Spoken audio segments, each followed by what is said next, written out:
Hi, welcome to the Anywhere Art Studio.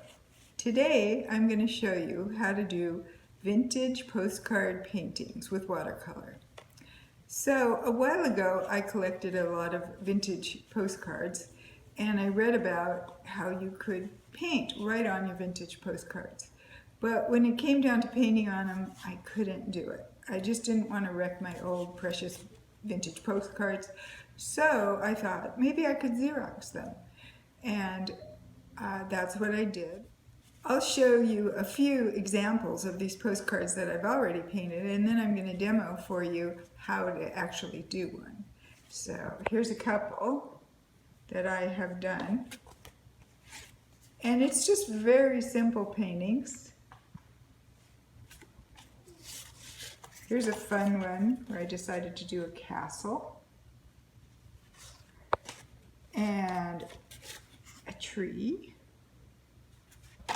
and of course my favorite, a basset beagle. What you need to do to get started with this project is take your vintage postcards over to your copier, or you can go to a copy shop for that matter, and put them face down on the copier, and then use watercolor paper or mixed media paper instead of the regular copy paper, and just copy them through the machine. You can probably put about 4 on an 8.5 by 11 sheet of paper, watercolor paper.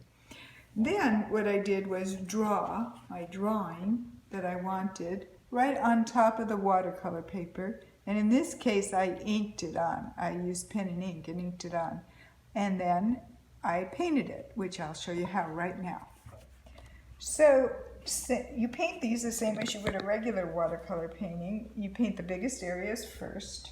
So we'll paint the background. In this case I'm going to just use yellow ochre, and it doesn't have to be perfect. In fact, it's better if it's not perfect. You go right over what's on your printed on your postcard, or it's your choice if you'd rather not. You can not go over the stamp or whatever you want to emphasize. Okay, so you get your background in, your biggest color, then, oops, right here. Okay, if you make a mistake, just push it out or dab it with your artist tissue. If you used a printer with good quality ink, I use an HP ink. On an HP printer, your ink shouldn't bleed into your painting. Then you do your next biggest area, which might be the ground in this case. And let's see, that, and a little of that, and this. And let's do the bottom under these chairs. And over here, around here, maybe a little bit here. They don't have to be perfect. They're kind of loose and spontaneous and kind of fun. Okay, got that. This one has a curtain, so I don't have to paint anything outside the window. So to do the curtain, I'm just going to use some watery lavender blue and just leave the white and paint the folds of the curtain. So there we go. Go around the chair, and they don't have to be even, but you want one to come out on the other side of the chair like that. You could have more here. If you want to, you could have some more up here, like the curtains there.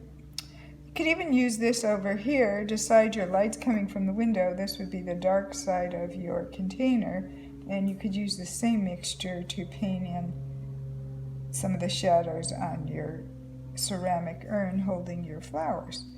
Okay, and then you could use some green for your flowers, maybe a little bit bluer green. These are fun to send or save or whatever, so here, just enough green. I'm not doing it perfectly, I'm just following my drawing. You want your leaves to be different sizes, small, medium, large. Okay, and then you can leave a lot of white make your painting go fast. Let's put some pink flowers. It's kind of fun. Here's this pink I have. Leave some white. I think it'll be all pink. Maybe a few purple. Okay, did that. Then, seems to be some other stuff going on in that flower pot. Let's use magenta. Magenta. And a little hot pink. Put some more flowers. Brighter. You could have different sizes again, small, medium, large. This is wet into wet now. It's going to blend in the background, but that's okay. Okay, then you do your chairs. The chairs could be burnt sienna and blue. If you want them to look like wood, put more burnt sienna in. Here we go. There we go. Keep in mind, nothing has to be perfect. It's all just a fun little exercise that you could use this card for a birthday card. You could send it as a thank you note. Oops, I forgot to put the back leg there. Let's draw it in. And then maybe I'll put a little more yellow ochre in this one and make it kind of a different brown. Here we go. It's a little yellower brown for this. This is an antique chair. Okay, then so I'm going over everything. Oops, push that out of the way. Oops, I forgot the rest of my brown chair. This doesn't have to match. This is going to be an old chair. Okay, there we go. Then you can decide on what kind of fabric you want for your chairs. I've got some orange here. What the heck? So this is going to be bright because the sun's coming in, so I think I might even leave some white. And this will be orange up here.